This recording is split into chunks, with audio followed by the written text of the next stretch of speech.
Ah, non, non, non, non, non, s'il te plaît. Tu sais pourquoi j'ai envie de rire? Carrière, ambition, ton couple, tu es ambitieuse et tu veux coupler les deux. Comment tu dois faire pour préserver les deux? Tu cherches des astuces. Écoute-moi, ça n'existe pas, les astuces de préserver ton couple et toi, ta carrière. Hein. Ah! Eh bien, tu es ambitieuse, reste ambitieuse et laisse. Mais écoute-moi très bien.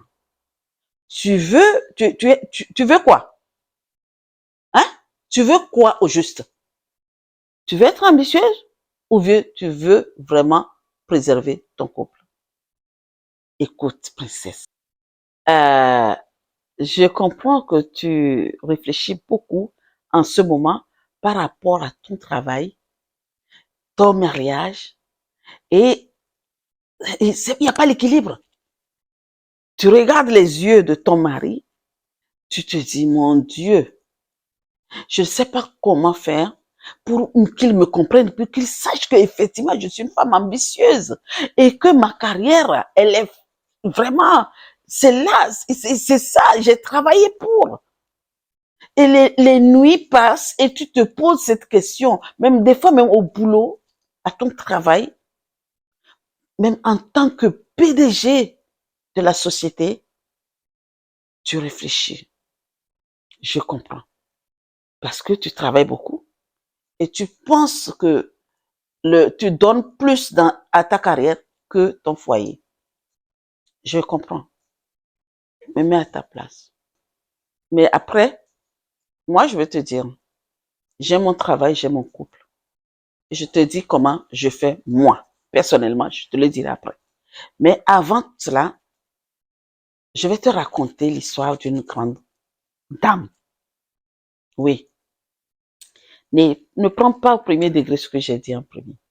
Oui, je vais te dire que tu peux, hein, bien préserver ton mariage et ta carrière. Tu es une femme ambitieuse, tu n'es pas n'importe qui. D'accord? Ok, écoute l'histoire de la dame. C'est une sœur qui a été, comme on le dit, hein, comme je dis, des fois, ce n'est pas les études seulement qui font qu'une personne est. Il y a des autodidactes aujourd'hui qui sont des personnalités, des grandes personnalités, je vais dire, qui ont des carrières vraiment pas possibles, qui travaillent et franchement. Et je vais dire la sœur, elle a dit, je suis une femme ambitieuse. Je n'ai pas eu les diplômes requis pour être président, directeur général des sociétés de tant, ou être ingénieur.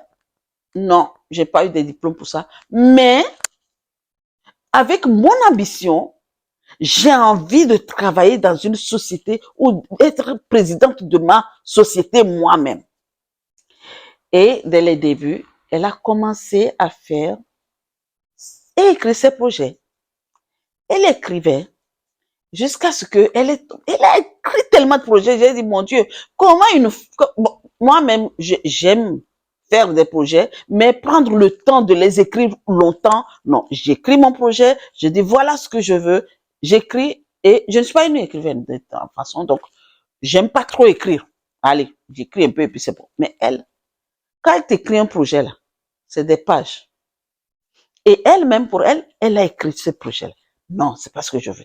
Je suis ambitieuse, c'est pas ça qui va me ramener des millions. Elle a bien écrit beaucoup de projets et elle s'est dit, ok, j'ai écrit beaucoup de projets, mais je vais choisir un pour commencer dès maintenant pour savoir comment je vais faire. Et en ce moment-là, elle rencontre un homme, je vais dire jovial. Et ils ont commencé leur histoire. Mais pendant qu'elle travaillait sur ces trucs, ces démarches pour la création de sa société, pour ceci, pour cela, et tout allait bien. Même comme ils n'étaient pas encore mariés, eh bien, le monsieur, lui aussi, il travaillait déjà, mais la fille ne travaillait pas. Et il était là en train de l'aider dans ses démarches. Tout ce qu'elle faisait, quand le soir, il se rend compte, ah, qu'est-ce que tu as déjà fait? Il dit, bah, j'ai fait ici, j'ai été ici, j'ai été là. Et bien, voilà ce que j'ai comme réponse. Voilà ce que j'ai comme ceci. Il dit, ok, voilà, demain, tu fais ça, tu fais ça. Et vraiment, je vais dire, ce monsieur-là, Il était. C'est un homme gentil. Je ne sais pas qu'il était, il l'est. Il est, et qu'il est resté, mais il y a eu un moment de dégarement que je vais vous expliquer. Et la princesse a continué jusqu'à ce que il y a eu la création de la société. Jusqu'à ce que la société qu'elle a créée est tellement ambitieuse, est tellement grandiose qu'elle a eu des subventions pour vraiment avancer dans sa société. Et le monsieur était toujours avec elle. Et du coup, quand elle a créé sa société, au moment où elle a créé la société, ils se sont dit, mais il faut qu'on se marie. Donc, ils ont fait le mariage. Un beau mariage. Tout le monde était content. Du coup, elle a eu son premier enfant après le mariage, mais pendant qu'elle était dans sa société, et tout allait bien. Cette société a pris tellement de l'ampleur. Eh ben, en fait, vous savez, hein, quand tu fais quelque chose et t'as aucun homme doute, franchement, l'univers conspire avec toi. Elle s'est dit, moi, je suis ambitieuse et je sais que ma carrière là, ça va prendre une ampleur. Et elle savait. Elle dit, je ne sais pas quand, mais je ne sais pas comment, mais ce que je sais là, c'est fait. Ma société là, les gens vont entendre parler. C'est ce qu'elle a dit. Elle a commencé. Elle a commencé. Première année, deuxième année. Après 3 ans, quand elle rentrait dans sa 5e année, la société a pris une flèche pas possible. Elle-même, elle dit waouh. Et tout le monde, et le monsieur est fier. Tout le monde était fier. L'enfant avait déjà en ce moment quasiment plus de 5 ans. Et tout allait bien. Le monsieur voulait qu'elle fasse des aides. Il dit non, chérie. Là où ma société est arrivée là, si je fais un autre enfant là, attends, donne-moi quelques années, au moins 2 ou 3 ans pour que je puisse encore bien asseoir cette société-là, afin de refaire un autre enfant, tout en sachant que j'aurai à déléguer. J'ai des gens qui sont vraiment aussi ambitieux que moi, hein, et où mes employés sont prêts à pouvoir leur déléguer plusieurs choses. Comme je dis, quand tu es dans une société, tu crées une société princesse, il faut que tu saches tout ce que tu fais, tout ce qui se passe dans ta société-là, il faut que tu saches le faire. Tout en sachant que c'est vrai, nul n'est irremplaçable, ok? Maintenant que tu sais faire, si quelqu'un demain ne vient pas, tu sais que tu peux prendre son poste. Oui. Donc, c'est ce qu'elle a fait. Elle a tout appris dans sa société. Même jusqu'à le planton là. Elle sait faire le travail du planton. À l'accueil, elle sait faire. Elle dit, si demain, à l'accueil, il n'y a personne, je sais que je vais aller rester à l'accueil. D'accord? OK. Donc, tout va bien. Mais par contre, la société, c'est une société de vente. Et à chaque fois, eh ben, il y a des appels d'offres qu'elle arrive à avoir. Elle a des, oh là là là là là. Il y a beaucoup de choses qui viennent en elle. OK? Des fois, quand il y a des produits qu'il faut ramener de la Chine, ben c'est elle qu'on contacte. C'est elle. Donc, il faut qu'elle voyage et elle a.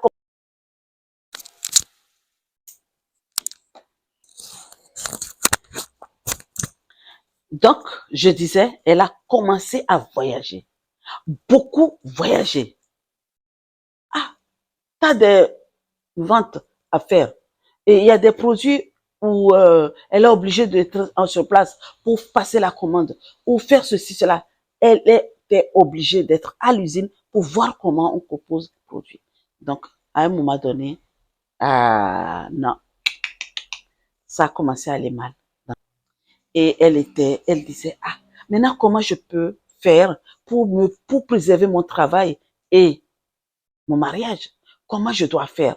Qu'est-ce que je dois faire? À un moment donné, elle était tellement submergée qu'elle s'est dit, bon, il faut que je prenne un mentor. Elle a pris un mentor et le mentor lui a dit, mais attends, tu n'impliques pas ton mari, même s'il a son travail. Étant donné que ton travail a beaucoup plus d'ampleur que lui, mais implique-le un peu. Elle dit, non, j'ai peur qu'il se sente inférieur, c'est pour ça que je ne l'implique pas. Dis, essaye, tu vas voir. Et il faut que tu aies des moments de communication, de trucs. Elle a pris conseil chez son mentor, le coach, et vraiment, elle a instauré ce climat de paix à la maison. Elle a commencé, elle dit, je te comprends, chérie, mais j'ai l'impression que euh, tout ce que je fais te rend mal à l'aise. Et le monsieur dit, oui, moi aussi, j'ai l'impression que tu t'es marié à ton travail que moi. Ah, ok, c'est là alors. Eh bien, d'accord, j'ai compris. Donc, elle a fait asseoir son mari. Elle lui a expliqué, non, chérie, ne prends pas ça comme ça. Moi-même, je commençais à me questionner en disant, comment dois-je faire pour vraiment mettre de l'équilibre dans le foyer et je ne savais pas quoi faire, mais j'ai pris un mentor. Est-ce que tu es disponible pour qu'on puisse aller voir le mentor? Et le monsieur, comme je dis, c'est un monsieur gentil. Il a dit oui. Il s'est pas senti inférieur. Il s'est pas senti dévalorisé. Il a dit, OK, je te suis. Il a suivi. Ils sont partis prendre quelques séances chez le mentor, mais le mentor est toujours resté dans leur vie, hein. Et il leur a donné des conseils. Il a écouté. La dame a écouté. Il a dit, OK, c'est normal. C'est normal que tu te sentes ainsi. Parce que elle n'a pas su faire. Donc, elle s'est mise dans sa tête que c'est sa carrière, croyant qu'elle peut mettre les deux sur la même longueur d'onde, mais du coup, elle a été submergée et surtout avec toutes ces commandes, tout ça là, ça l'a vraiment pris et les voyages, ça a pris qu'elle n'a pas réfléchi. Et il a dit, OK, maintenant, vous allez communiquer autrement. Et c'est là qu'ils ont mis des points sur les i de comment communiquer, de comment faire les activités ensemble, de comment impliquer le monsieur dans son travail et comment déléguer surtout aux employés parce que il y a trop de choses qu'elle fait toute seule. Vous voyez, il y a des choses qu'elle fait tellement toute seule et que vraiment il fallait déléguer. Du coup, ben, tout est rentré dans l'ordre, dans sa famille. S'il faut vous raconter toute l'histoire, ça sera très long. Donc sachez que à un moment donné, il y a eu un grand travail sur elle, un grand travail sur le mari, et ça a fait que ben, les choses sont rentrées dans l'ordre. Elle a pu aller mettre les deux. Toi qui m'écoutes, et aujourd'hui, tu es une femme ambitieuse, d'accord? Maintenant, tu veux savoir comment préserver ton mari, ton couple et préserver ta carrière pour que les choses aillent dans de bonnes conditions. Comme je le dis très souvent, la priorité des priorités, c'est la communication. Il faut beaucoup communiquer avec ton mari. Il faut communiquer, il faut lui dire, et il faut l'expliquer comment les choses se passent dans ton travail.